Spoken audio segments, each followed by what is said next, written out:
Thank you very much po kay Pastor Apollo Kibuloy sa biglaang pa-cake. May pa-cake po ako pagkatapos ng program. Ang dami lahat ng akala ko talaga kasi konti lang po nakikita ko, eh. Akala ko talaga konti lang po yung staff namin sa DCR.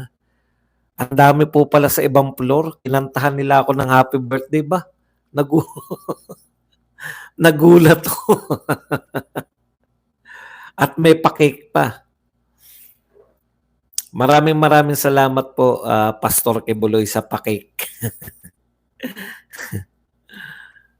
Sana hindi lang pa-cake. Humirit pa. Biro lang po.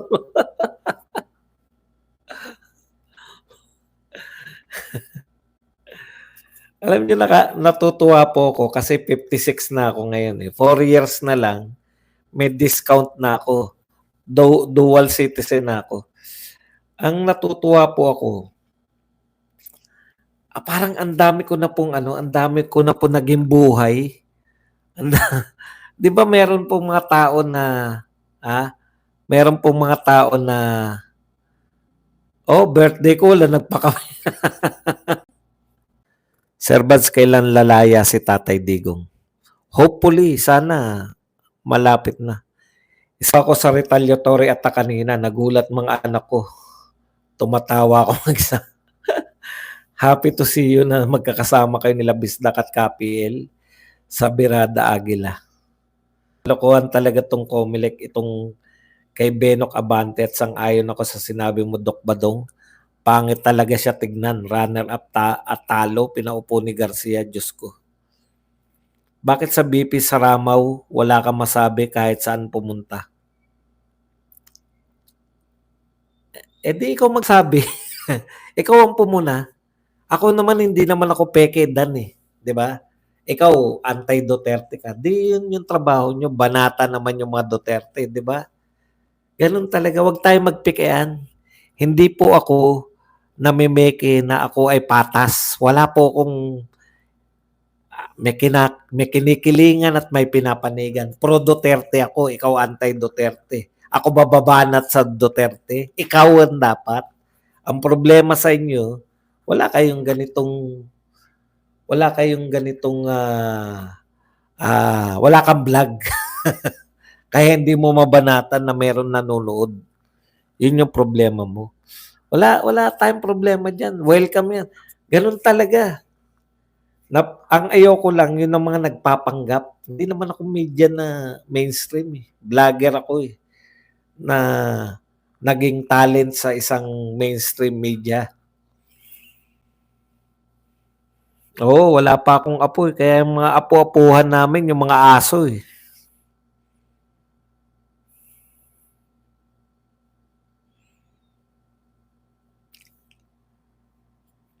Ka George, magkano dahilan at naupo si Atras? Magkano ang dahilan, eh, 'no? Dan wala talaga kayong kwenta sa mga anti-Duterte sa page, wala kayong character development, tapos puro katangahan. Boss, pakibulungan mo naman sa ibang kasama mo na inciting to sedition at hindi inciting of sedition, suggestion lang.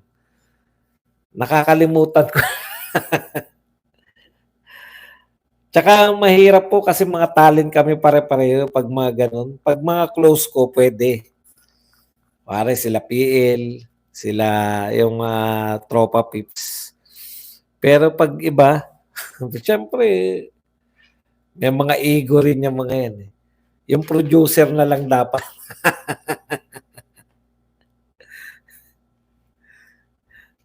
Akala ko sa Diyos lang ang nanggagaling ang himala. Meron din palang himala sa Comelec sa pamamagitan ni Garcia. Duga na yun, hindi. Kung bibigyan ka ng comparison ng lahat ng host ng Birada, Agila, ikaw ang ahead sa inyong lahat. Ikaw yung mukhang mas madaming alam sa politika. Pwede naman kasi yung kumbaga yung edad, di ba? Yung edad sa experience siguro mas marami inabot sa kanila ng tsaka yung mas nauna akong nahilig sa politika kaysa sa kanila, puwede naman talaga 'yun. Pero hindi ko advantage 'yun talaga kasi mas popular sila sa'kin, eh, ayan. Siguro magiging ano ko yung ang role ko dun talagang i-push sila na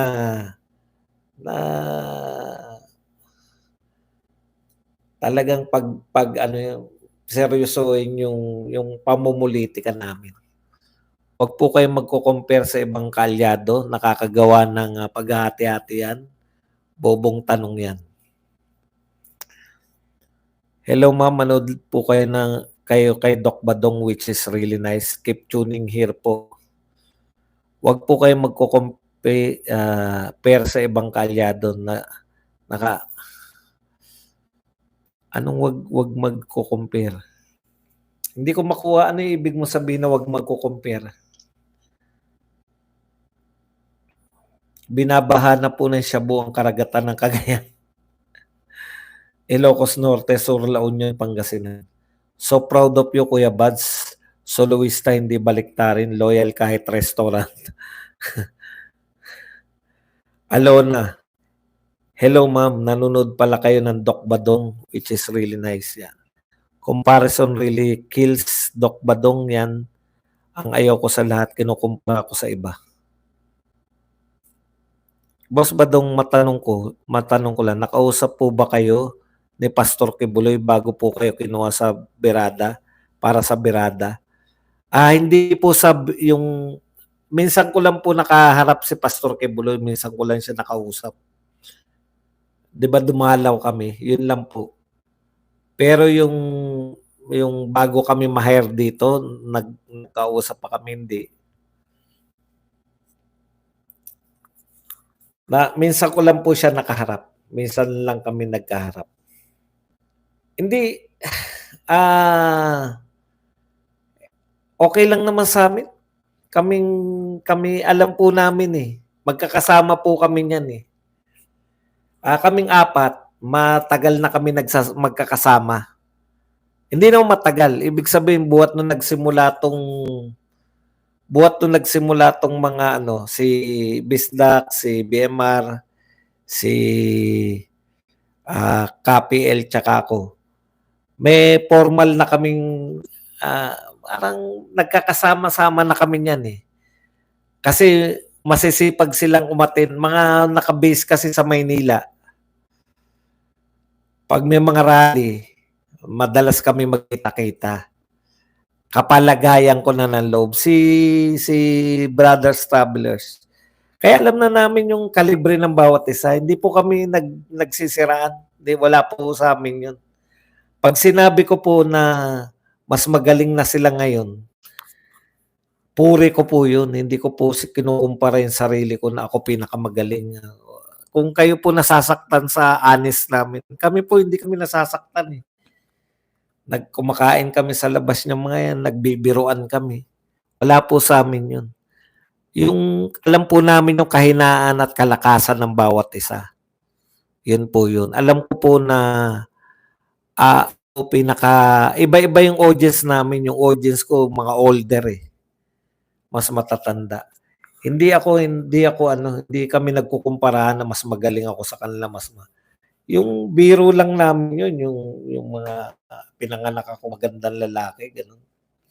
Hindi po wala kami yung ano, natutuwa kami sa achievement ng bawat isa. Alam po namin yun na hindi para kami magkakapatid. Ako kuya nila siyempre dahil pinakamatanda, gano'n. Hindi ibig sabihin na you on them, but among followers, kailangan natin ng din-instruct din. Hindi, okay lang sa amin yan. Pinagtatawanan lang namin yan. Walang problema yun. May kanya-kanya set. Kasi siyempre, yun po yung kagandahan ng Berada Agila. Hindi lang po kami isang set ng mga viewers. 'Di ba? Hindi lang kami isang set eh. Iba-iba eh. Papasok yung mga badong, mga BMR, Bisdak. Siyempre, si Bisdak ang may pinakamaraming followers. Tanggap na namin yun. Wala po kaming problema dun. Kaya pagpapakain, Bisdak. Pucha, ikaw pinakamaraming pinakamalaki kinikita eh. Pakain ka na. Ang pagkakapareho namin, pare-pareho kaming galing sa hirap. Kaya alam namin yung galing sa hirap, kala mo yumaman na. Hindi, yung isa lang yung pinagmulan namin eh. Walang altas sa syudad sa amin eh. Pati hilatsan ng pagmumukha namin, walang lugihan, di ba? Walang angat na magandang lalaki sa amin, gano'n wala.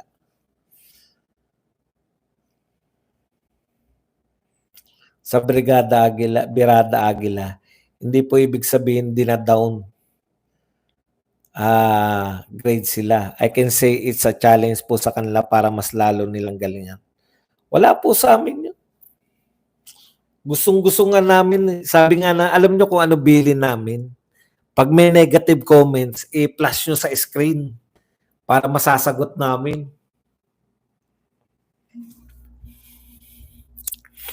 Sino po ang brainchild sa pag-create ng Birada Agila radio program ninyo sa SMNI? Nung narinig ko yan, natuwa ko, at least expanded. Brainchild, wala po. Magkakakilala na kami. Halimbawa kami ni Bisdak, gines na kami sa Banateros eh. Giniges-ges na sila eh. Tapos,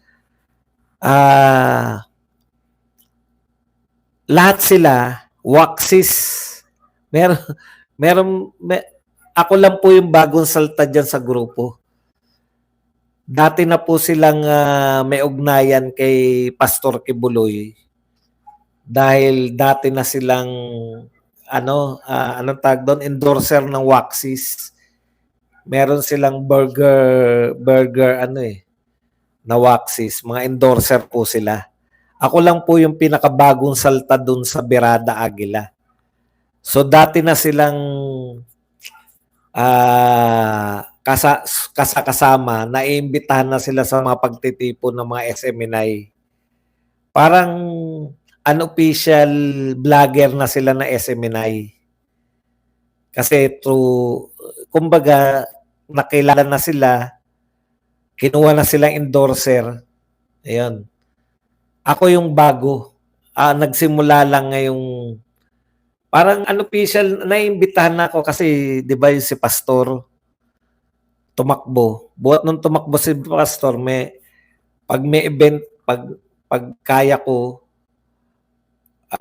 pupunta ako sa mga event. May open invitation kami sa mga event ng SMNI through Pastor.